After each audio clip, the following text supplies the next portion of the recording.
Welcome to Soundscape Crusaders. A music discovery podcast where we pair music with meaning. Join co-hosts Nate and Levi on this journey. As we dive deep and examine one song an episode. Discuss what we love about it. And then pair it with something that emotionally and tonally coincides with the song. Little Child Runnin Wild by Curtis Mayfield.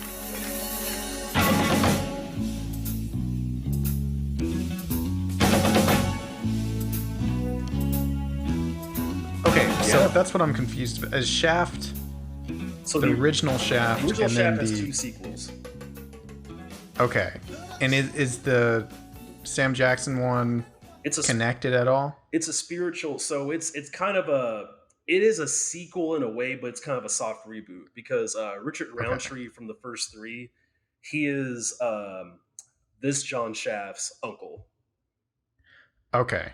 Yeah. Okay, gotcha. So he doesn't play like the same character, but he's in it. No, he's the same character. Same character. Okay, yeah, gotcha. Yeah. Okay, I've been really interested in watching those, and I just never got around to it.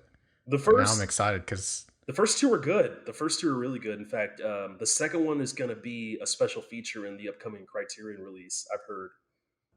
That's kind of a good segue anyway, because we were talking about Shaft and Superfly is kind of the same genre, right? Yeah. So this song that I chose, it's called Little Child Running Wild. It's by Curtis Mayfield, and the reason why I chose it, I chose this for a lot of reasons.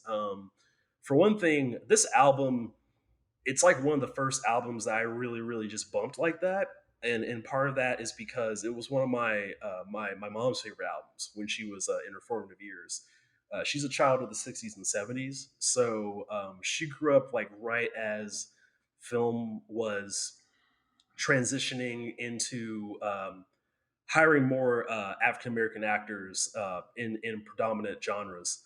And so with Shaft wasn't the first blaxploitation movie, as historians will tell you, but it is probably the first big mainstream success of the genre, where it crossed out of the indie market into studio, being backed by big studios. Because you had the Isaac Hayes soundtrack, you had you had Ernest. Not trying to be funny, but Ernest Tidyman, he wrote the script. Who the same year I believe he won an Oscar for writing The French Connection. Same year, which of course won Best Picture that year. Right. William Friedkin. Yeah, William Friedkin, old Willie Will. Yeah, Old Big Willie Will. style, the original Big Willie style. No, but and Superfly came out a year after Shaft. And I haven't seen Superfly as a kid, but one thing I will say is, man, is it boring as fuck. The movie is so boring. Let me tell you, it like the soundtrack is amazing. It's considered one of the greatest albums of the soul genre in its heyday. But man, the movie, it's like watching paint dry. It starts off funny from what I remember.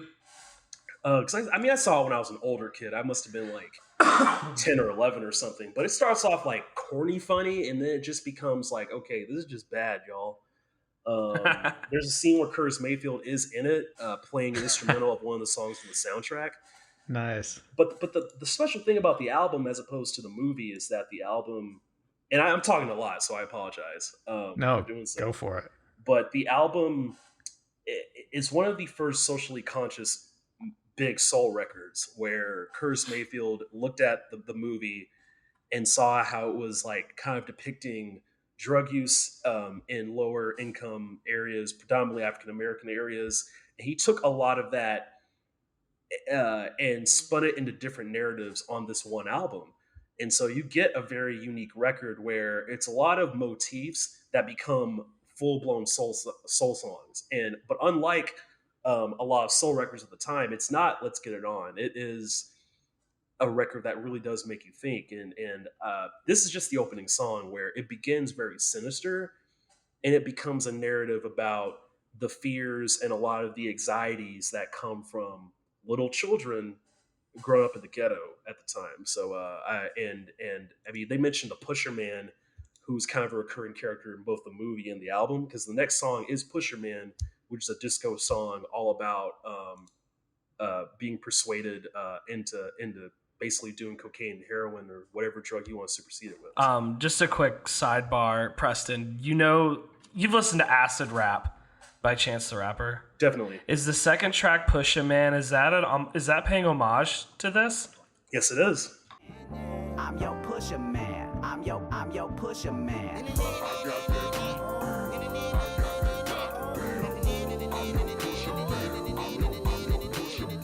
Okay. Yeah. Okay. Yeah. Just curious. Especially because Chance's flow on that album, especially, is very idiosyncratic, Mm-hmm. and even though I can't imagine listening to this album for the first time or this song for the first time as an adult, because again, it's so endemic to me. I've had people describe this album to me as very idiosyncratic in its musical construction. So I guess that's a good segue for me to just shut up and hear y'all. Like, what were y'all's first impressions? Had y'all heard the song before? And if not, like, how do y'all feel about it? I've actually heard Superfly before, the title track, which I think it's either the last track or the penultimate. I can't remember. So I'm not as knowledgeable about soul music as like I should be. Like, I know Marvin Gaye. That's kind of about it. But What's Going On, I think, is like not only a great soul record, but like just one of the classics of all time. But that's beside the point. One thing I love though about soul music is there's such like a groove and a swagger to it. It's just, there's something about it, like it's like you're like on an ocean, and it's not like a rough wave or anything like that. It's just a cool, it's got this great flow to it. Yeah. Soul musicians are just so good at rhythm and melodies that it's just so captivating to me. So yeah, my first go through I didn't really pay much to the lyrics as much as I should have. I was just so swept up by the music. And I know Curtis Mayfield's a guitarist, but did he do any other instrumentals for this track? Do you know, Preston? That I can't claim to know. Okay, that's something I wish I did know that for sure. But I know he composed a lot of music, and he wrote a lot of music for other bands during this time. Like he wrote. So it says here he did compose like all of it. He might not have played all the instruments, but he definitely composed it. Perfect. Continue. Perfect. No. I know he wrote for quite a few musicians. There's a Baby Huey record. I forgot the title of it. It's kind of a lengthy title, but he wrote or no, he didn't write the whole album, but he definitely produced the album for Baby Huey. And that's an amazing soul album.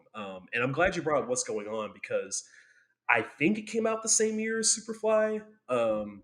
And they both records kind of reinvigorated the soul genre, and they made critics at the time go, "Whoa! Like, this is what this music can do," Because I mean, soul music. These two songs, or these two albums, was basically what punk rock was in its heyday, where these two, like, very clean cut, make music for ladies for the radio, that kind of thing. They grew out beards, smoked a lot of weed, and just started talking about real shit on these albums, and now they're some of the greatest of all time, Right. I definitely think, like, especially with Marvin Gaye and I guess Superfly too, because I didn't realize how like popular when I was kind of doing a little bit of research. But like my parents, like that's when their first introduction to soul was What's Going On in the Marvin Gaye records and stuff like that. So it's kind of cool to think that like that's what really broke into, like, I mean, well, I'm white, like my parents are white, so kind of get into those white households, because I assume, don't let me like make any assumptions, but I don't think a lot of white people were listening to soul. Mm-hmm. Potentially, I'm not sure.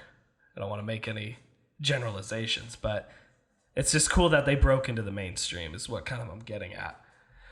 I mean, great song. Really, really like it. I really want to listen to the rest of the record now. I listened to the whole thing. Did you really? Like Really? I listened to the first song, which I'd only heard Pusher Man, I think, as at least in the something that I knew, you know. And I listened to this song and I was like, oh man, like it just flowed really well, and I was just really into it. And then before I knew it, I just listened to the whole album because it all of the songs, like, you know, this is an album, like it's constructed. Yeah. Each song's placement is very intentional, and it follows through the whole way. And yeah, I would definitely recommend listening to the whole album. I need to do that. I might do that after this. Yeah, dude, it's great. I love this track. I really, really dig it. So, Yeah. I mean, I don't have much more to say. Levi, what'd you think of it? I texted Preston and I was like, all right, I normally don't talk about the stuff when it's not on the show, but really good pick. Really good pick. And it's just, I agree with you, Nate, like I don't know, the tonal qualities of the song. It's so good. It's It's smooth. so full. It's You're on a cruise liner, like you're out there, you're sailing, you know. It's very Anderson Paaky, I think. yeah.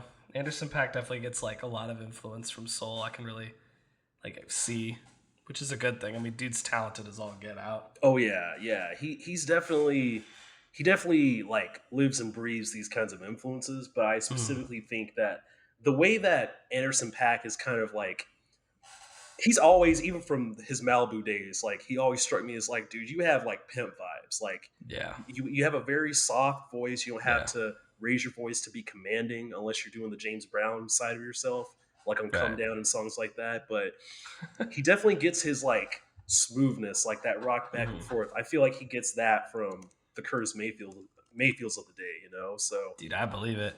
Are you a fan of Venice? Do you like Venice?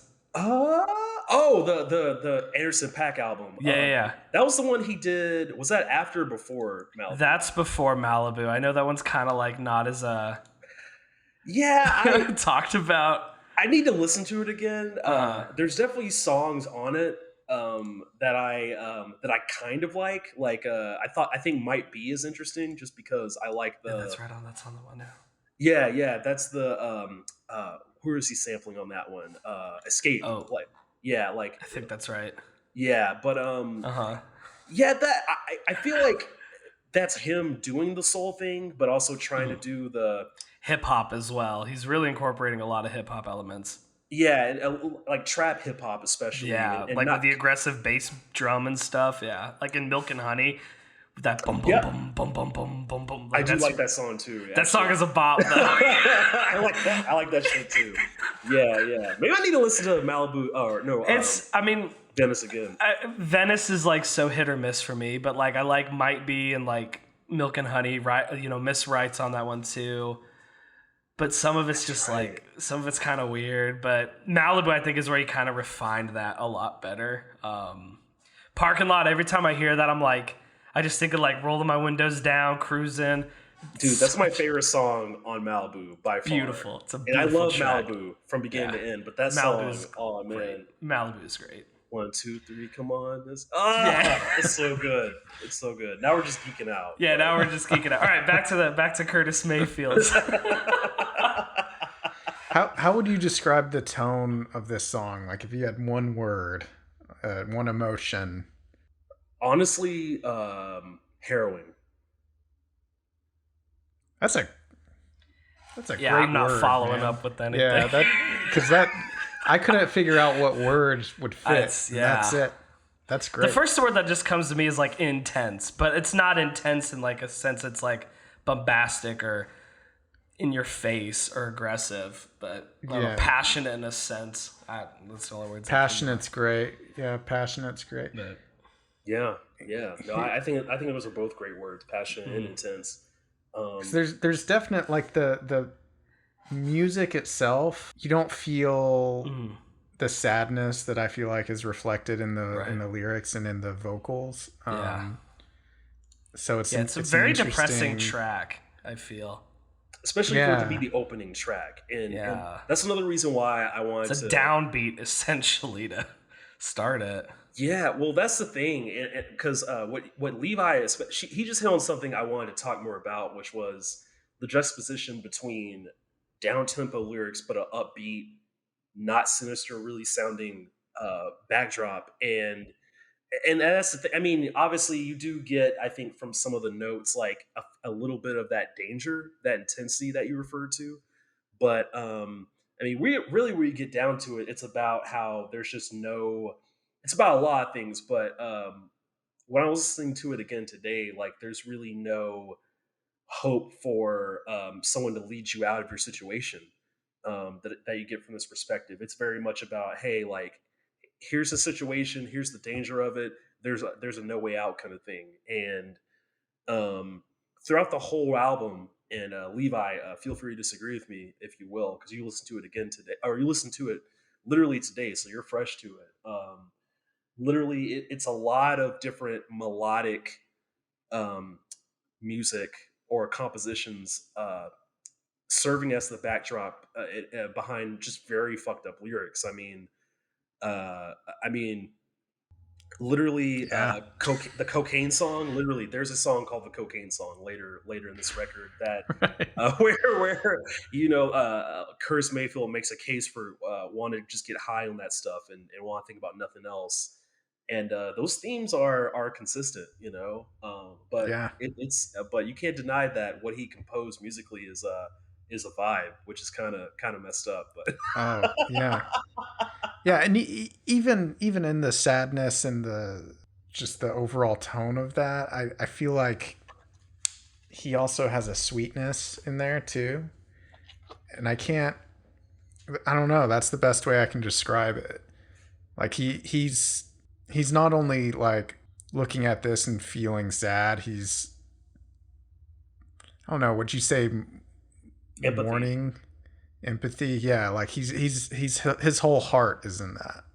I find that very I don't know, I feel very drawn to someone who puts that much heart into what they do. no, I feel that, man. I think when it comes to movies, music, video games, even, I think my favorite artist of the music and movie mediums, they definitely tend to have a love for their characters and for the any participant who can identify with their narratives that they're spinning. It's not just there's a phrase that's populated a lot recently called trauma porn, and this album is definitely not that. Yeah. You definitely feel the love that he has for again his stories in this album, especially on this song. I mean, just going back to that, I know I keep talking about the album, but I mean, just on this song, I mean, literally the moment it comes on my Spotify, I just cannot help but move my head. Again, even though the lyrics are so messed up and harrowing, intense, dangerous, but that is very much what my experience is as a person of color in this country has been a lot of that. So, I mean, this album Yeah. is definitely endemic to me for a lot of reasons. I have a lot of memories attached to it. This song especially, and I'm just happy that it was able to strike a chord, pun intended, with both of y'all. It really did. It's going in my favorites for sure, and It's if on my- not the rest of the album, It's on my main playlist. Nice. So, yeah, it's good. It's very good. Nate has a playlist of how many thousand songs? It's over 4,500. So That's a I basically like if I like a It's a song, I'm great like, oh, that's playlist, good. though. I just throw it in there. I'm like, oh, that's a good one. I'll just throw it in there. So like, I'd be curious there's one time to see that. There's one time our friend Drew was like, "Hey man, I was listening to your playlist today. Went from like death grips to country to rock, then to hip hop, and then like to like heavy metal." He's like, "It's a trip." That's amazing. That playlist is the number one thing that has expanded my music tastes, because it just introduces me to, like, any genre, and it's good. And it's like, oh, I don't really like country, and then you have a couple country songs, and I'm like, okay, I kind of fuck with that. Like, Yeah, I feel like I'd like, I don't know, try to like be as inclusive as I can. I'll at least give something a try if it's not for me. I respect playlist, it, but it's if it's just not for me, it's not for me. Yeah. I What were mean, you gonna say, Levi? your playlist is essentially the thesis of this podcast, because it's like one of the number one points is introduce each other to new music, and you get to have an in-depth conversation about it, and then you get to relate it to something else that you think's cool. So it's basically, It's us geeking out. yeah, geeking out over random shit. Right. So how should we do the picks this time around? Okay, Preston, you pick when you go. Do you want to go first? Do you want to be best for last? Do you want to be in the middle? He should be last. He's yeah, so good. I want to be last. I'm very curious to hear what y'all pick to pair the song with. I'm scared that we picked the same thing, and I'm really curious. You need to go first because I'm still like You're still thinking about it? I'm still thinking. Yeah. I can go second, but I should be good. So I immediately knew, my mind always goes to certain directors if I hear a certain song. And I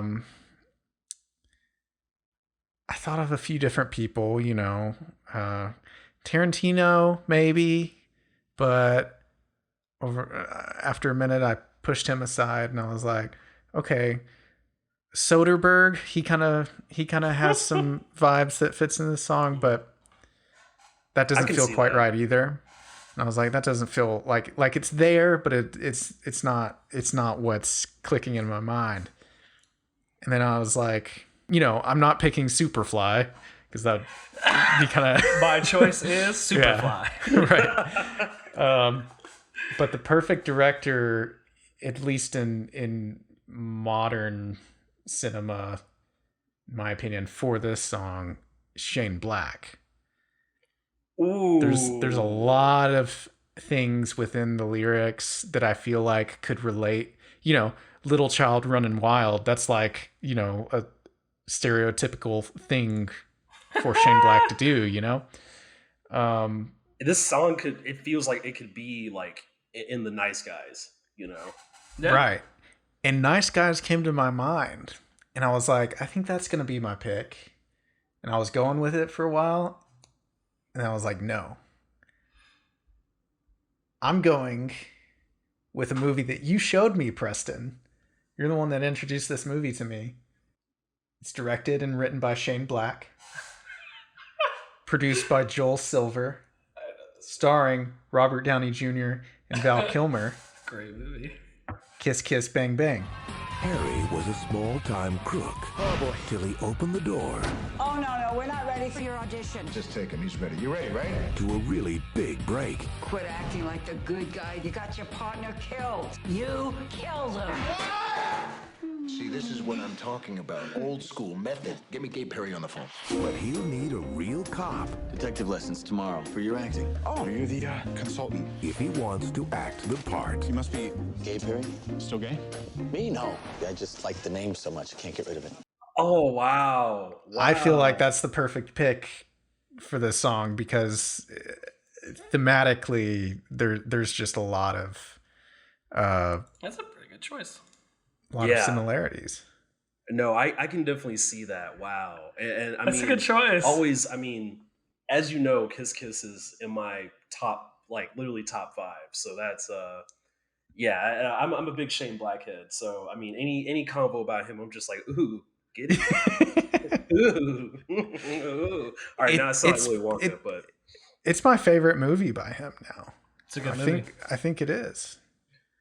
yeah, no, I definitely think it's his masterpiece. It's definitely the movie where he takes a lot of his the things that he plays around with in all of his other movies before and since, and has made a touch to it, while also tying it back to his LA upbringing, and his whole experience. Not his upbringing, but his experiences as a young screenwriter cutting his teeth in LA and in Hollywood Right. specifically. And it's both a love letter and a satire to it. And there's really no other movie quite like it, unless you compare it to other Shane Black movies, which, um, of course you're going to compare it to that. But yeah, no, this Right. song literally, yeah, this vibe, it definitely fits. So yeah, I love that. I You love have a that. great episode with Lindsay on Schlock and All. Is that her podcast? Yeah, it was my first Um, first pot that I did. yeah, and you have a great. I mean, that's a long podcast, and you have a great long discussion about this song or this movie. Uh, Definitely recommend anyone to listen to that because Thank you. No, that was a it's lot of fun to record.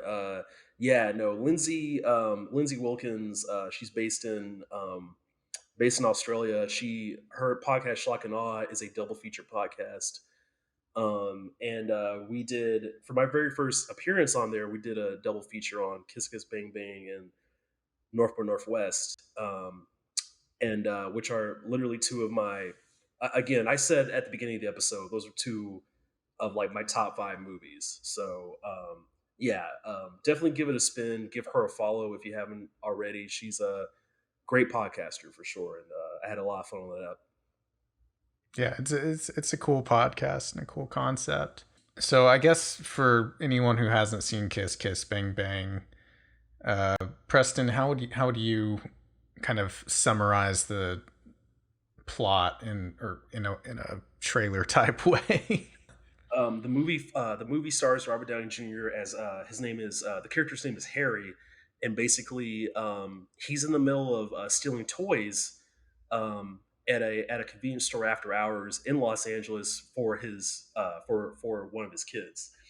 And in the process, he and his partner are both caught by cops. His partner is shot, and then during the chase, he ends up literally falling into an audition for a Hollywood movie. And his reaction is so genuine because he's literally lamenting the loss of his partner and the fact that he pretty much is the reason why he got him shot. And the producer there played wonderfully by Larry Miller is like, yeah, these tears are so real that I want you to be in my movie. So he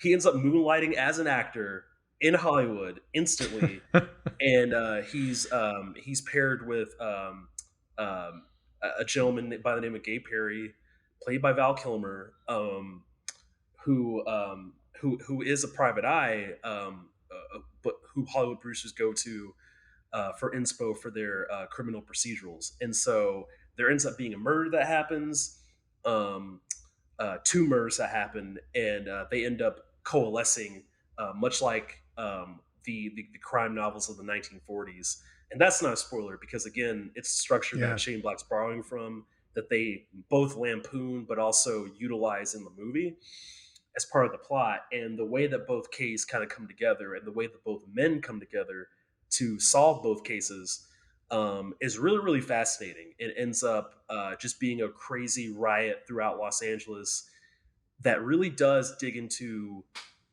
a lot of the traumas that each character has in the movie. And Robert Downey Jr. says to this day that it's the best role he's ever done, and it's actually the main reason. John Favreau saw this movie shortly after it came I out can and see was like, that. "That's Tony Stark." Yeah. So Yeah. yeah, if you're a fan of Marvel, if you're a fan of Iron Man as a film character, definitely check this movie out because without it, you would not have the perfect Tony Stark. So yeah. Hey, this is crazy. I understand. No, Just relax. Whoa, what is that? Is that a clue? What do you mean? Do you see that? In the thing? Can you... Ow! What were you thinking? My $2,000 ceramic Vector my mother got me as a special gift? You threw in the lake next to the car. What happens when they drag the lake? You think they'll find my pistol? Jesus. Look up idiot in the dictionary. You know what you'll find? Picture me? No. The definition of the word idiot, which you fucking are. Yeah. The people who hate Iron Man 3. Oh, Shane Black. Which I love. I love Iron Man 3 too. I hated it when it first came out, and then I watched it again later, and I was like, oh, wait, this is actually probably my favorite. Like in hindsight, now it's my favorite, one of my favorites. Yeah, no, because it's like a real movie. It looks like a film. It doesn't look like it's shot in the backlight. Yeah, no, I love the MCU. I really do more than I do too. But yeah, it definitely looks like a movie. Nate, how do you feel about Shane Black and all of his stuff? Kiss Kiss Bang Bang is freaking amazing. It's been a while since I've seen it, and I'm very upset. But I love. I have to pull up what he's done, because he's done a lot. Lethal Weapon's great. Last Action Hero is great. Actually watched the Monster Squad. What does? Shane Black, I Hates think. Yeah, I think they changed something like the whole last act, and he like cursed them or something. Oh, wow. I don't, allegedly, whatever. Well, that was the era where they were changing a lot of his scripts. Yeah. Because The Last Boy Scout, which is also which is one of my personal favorites of his, they changed a lot in the translation from the script to the screen. Especially because during that time, Tony Scott got a lot more power after Top Gun. So yeah, but that makes sense. Yeah, that'll do it. Lethal Weapon's also really good. I mean, Lethal Weapon's a classic. Who am I kidding? Nice Guys was really great. I didn't think it was going to be that good, but that's my fault for doubting him. If you like the Nice Guys that much, you would love. Oh wait, you have seen Kiss Kiss? I have. It's just I haven't seen it. I haven't rewatched it in a while. Have you seen Last Kiss Goodnight? I have not. It's good. It's so good. It's good. Okay. So good. I'll add that. Isn't that isn't Jackson in it? Isn't Samuel L. Jackson in it? Sam Jackson, yeah. Mitch Hennessy. That's one of my favorite characters of his. He's the detective of that movie, and he's juxtaposed with Gina Davis, who's basically playing Wolverine. So yeah. Oh, dope. I like Gina Davis. I love Thelma and Louise. Great movie. Yeah. And Beetlejuice, also good. And Stuart Little. Also good. Written by M. Night Shyamalan. Wait, did he really? Yeah, he co-wrote it. Yeah. I forgot he was. Yeah. That movie has a lot of weird, like, things like that. I feel like it's like, oh yeah, M. Night Shyamalan mythos wrote. Is weird. Yeah. It's deep. It's the cat, man. It's all about Snowball. Lynchian. Oh man, that's funny. All right. Well, Nate, do you have your choice? I think so. I'm a little terrified to defend it because this movie I know is pretty divisive too. I think I'm gonna go movie. So I don't think it's gonna tonally match like musically wise, but I'm kind of looking in the way of the lyrics of like a protagonist or a narrator kind of on the outside looking in into like into situations that aren't good, they're not beneficial for the children or for the people living within that bubble or that atmosphere. So I don't know how the fuck I'm going to defend this, but so I kind of look at it as the concept, kind of like a story concept of a narrator who gets in the situation, then like empathizes with the situation like we were talking about earlier, and gets involved into the situation. I know that's kind of like I'm kind of fibbing the end of the song in a sense, but that's how I would see it naturally progressing. And the movie I'm picking came out in 2011. It's an action drama film starring Ryan Gosling. And this movie is Nicholas Winding Refn's movie Drive. So you just moved to LA? No, I've been here for a while. What do you do? I drive for movies. Is that dangerous? It's only part-time. You put this kid behind the wheel. There's nothing he can't do. Kid, I want you to meet Mr. Bernie Rose. My hands are a little dirty. So am I. And so I picked this movie because Ryan Gosling's character, who is not, if I'm remembering correctly, is not named, never gets a name. They're just called the driver. Mm-hmm. He works as a getaway driver, criminal for hire getaway driver. And he meets his new neighbor, who is played by Carey Mulligan. And her ex-husband, or her ex-partner, baby daddy, is played by Oscar Isaac. Yeah. And if I remember correctly, he comes back from prison, gets involved in some shady business, kind of like the shady business Curtis Mayfield's narrator sees. Not necessarily in the same vein, but it's stuff, a child you don't want a child to see. And so the driver kind of gets involved with all that, and it's a lot of violence and a lot of things happening.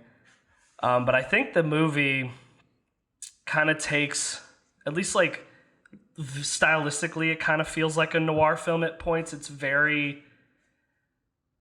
lot of like, I think if it's a lot of like purples, and it's a weird color palette he uses. Yeah. And I would definitely call it like a neo-noir, right? Yeah, it's definitely a noir movie. Okay, so I'm not crazy. No, yeah. And so for some reason, I don't know why, when I think of soul music, I do think of like kind of a noir feel. Right. Because it's so emotional and poignant. But like when soul music, it's not as like decibel. Like the decibels aren't that loud. But sonically and stylistically, it feels loud.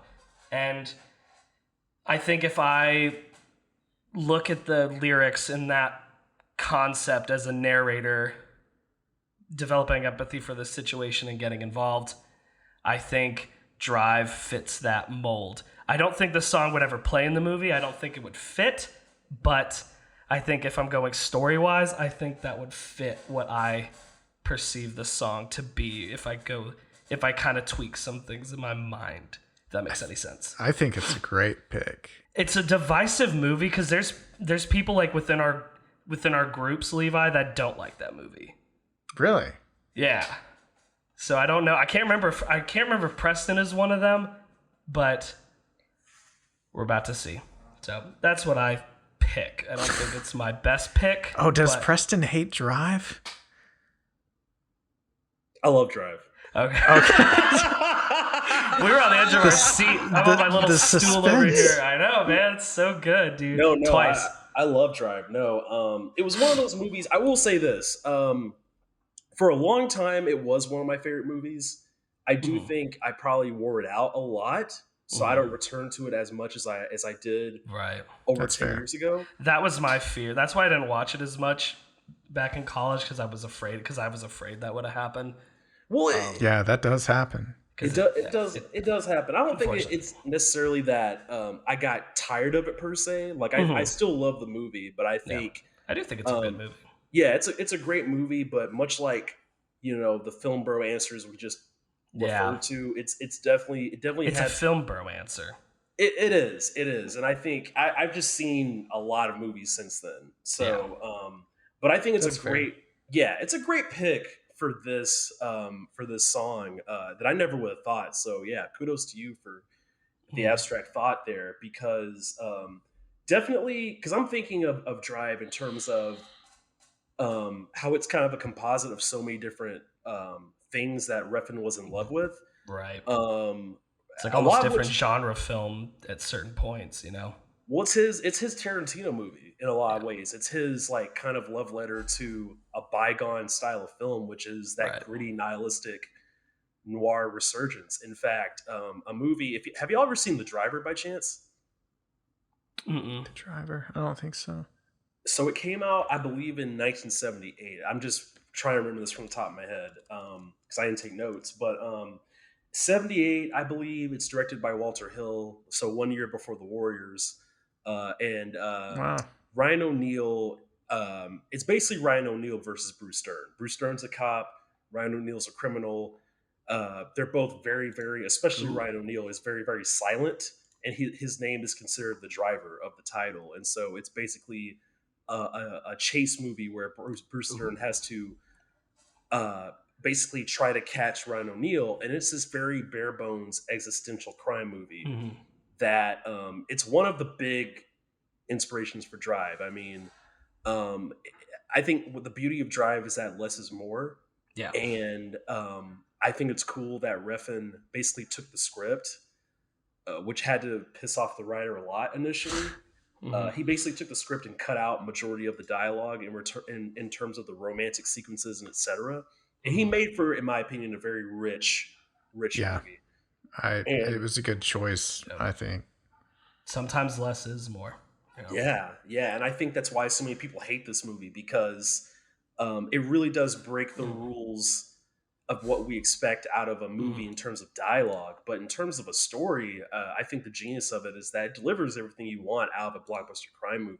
Yeah. It just happens to have the added bonus of being an art house film. Artsy fartsy. Yeah. Yeah. But it's God, I mean, the car chase that is in the middle of it, I think is so beautiful. I mean, Gosling, the role is made for his style of acting. Right. Carey Mulligan kills it. Oscar Isaac in that early appearance. Ron Perlman's Albert great. Brooks. Yeah. Albert Brooks is a bad man in that movie. Yeah. I love Albert Brooks so much. He's a great actor. Yeah. This is a great pick. I try to back in I'm really trying to Mike, I'm trying to really push my critical thinking skills. Back in January, I went to New York. My best friend lives up there. And one of the days we went to the MoMA, the Museum of Modern Art.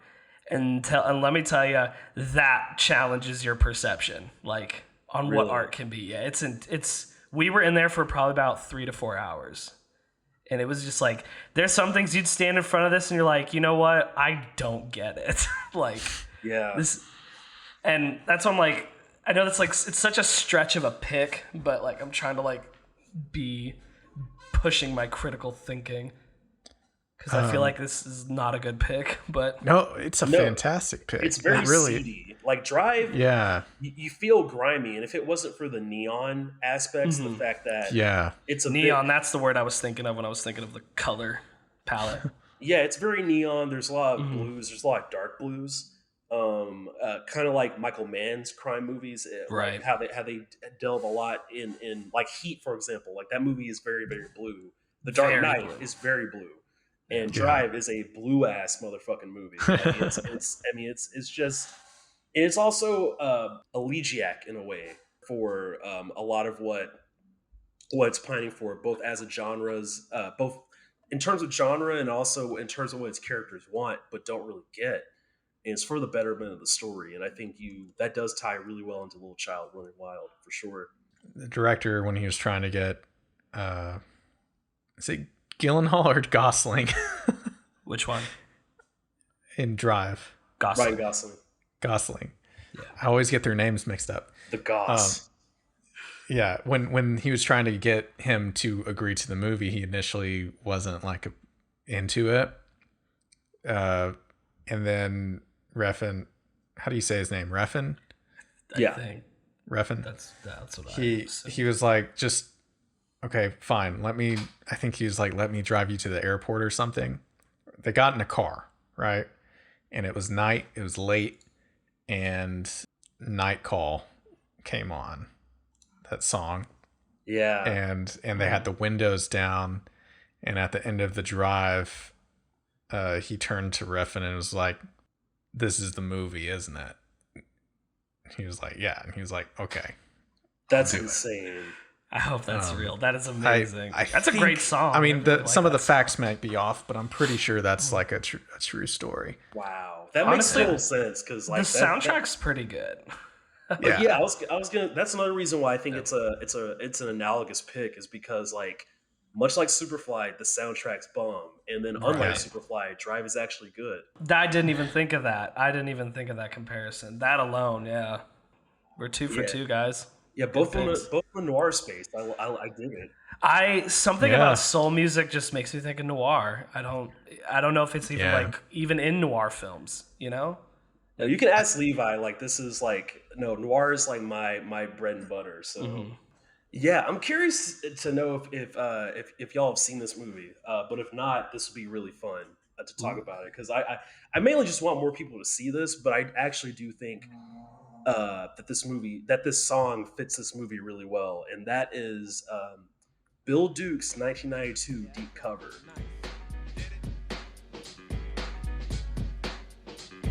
Acclaimed for his role in Boys in the Hood, Larry Fishburne is Officer Russell Stevens.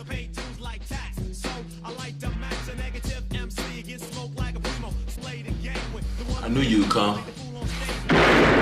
There's a thin line between catching a criminal and becoming one. Deep Cover. You know what? I haven't seen it, but I have a criterion because I saw the cover and I was like, that looks cool. And then I looked at the back and I was like, this is definitely cool. and I bought it, but I haven't watched it yet. Have you ever heard of it, Nate, or seen it? No, I have not, but I'm looking at it right now on Wikipedia. Just the cast. I'm not reading the synopsis. I'm in. This looks dope. I'm in. Well, yeah. So for listeners who also might not be familiar, basically, Deep Cover is it's basically a product of the '90s urban movie explosion. You know, Boys in the Hood, that kind of thing, Menace to Society. When they were making a lot of movies, they were basically driven by hip hop culture, essentially. And Deep Cover is the film noir version of that. Bill Duke directed it. Bill Duke, who of course is in Predator, Commando, Mandy, among a bevy of other films. He directed quite a few movies. Yeah. And Deep Cover is he directs Lauren Fishburne as an undercover cop, basically a guy from the streets whose dad was killed right in front of him as a kid, and that murder basically prompted him to become a cop.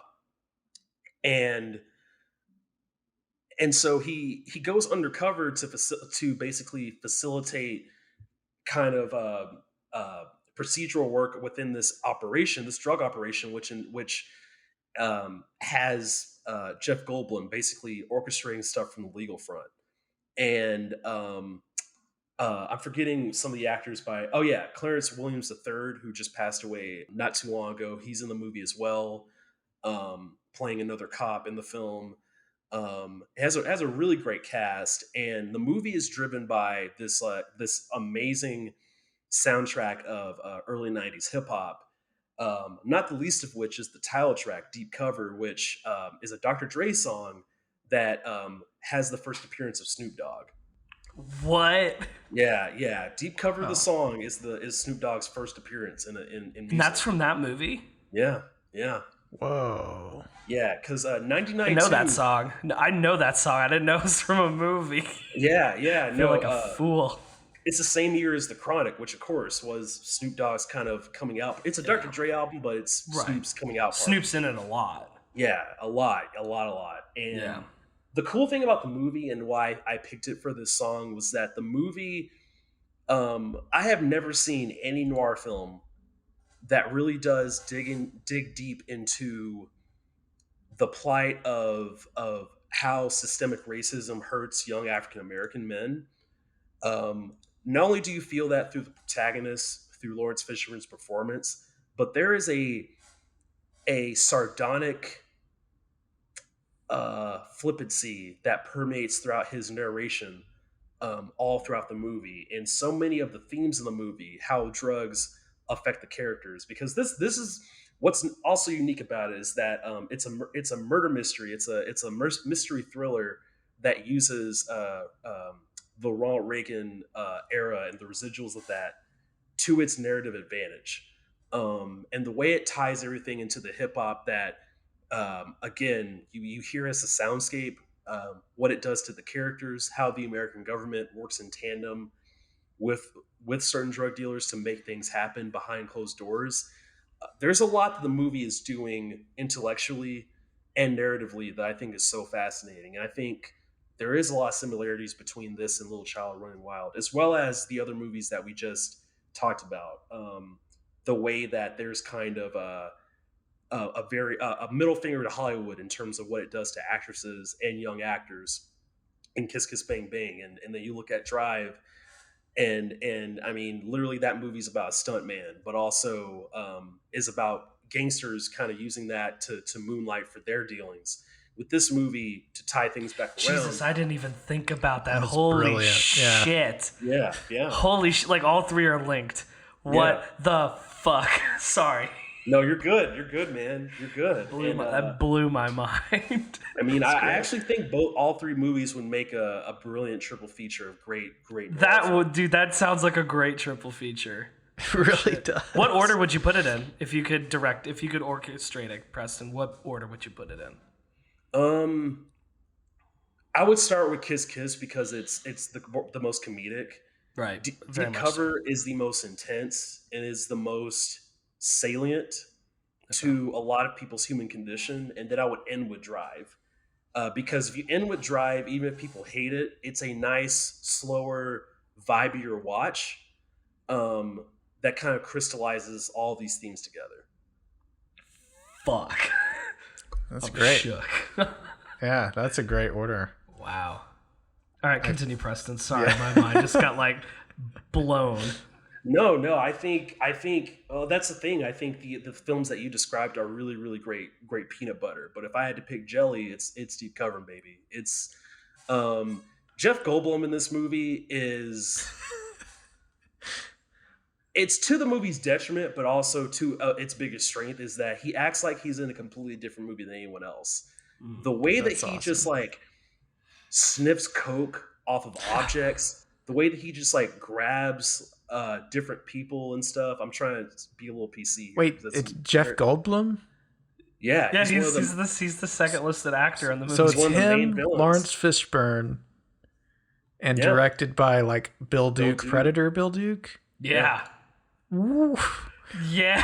That's why I've been trying to get you to watch it for like months now. I'm like, oh, dude. now that's going up to the top of my list. That and Kimmy now are like, because I waited too long on Ghost Dog, and now I regret waiting that long on Ghost Dog because Ghost Dog was freaking awesome.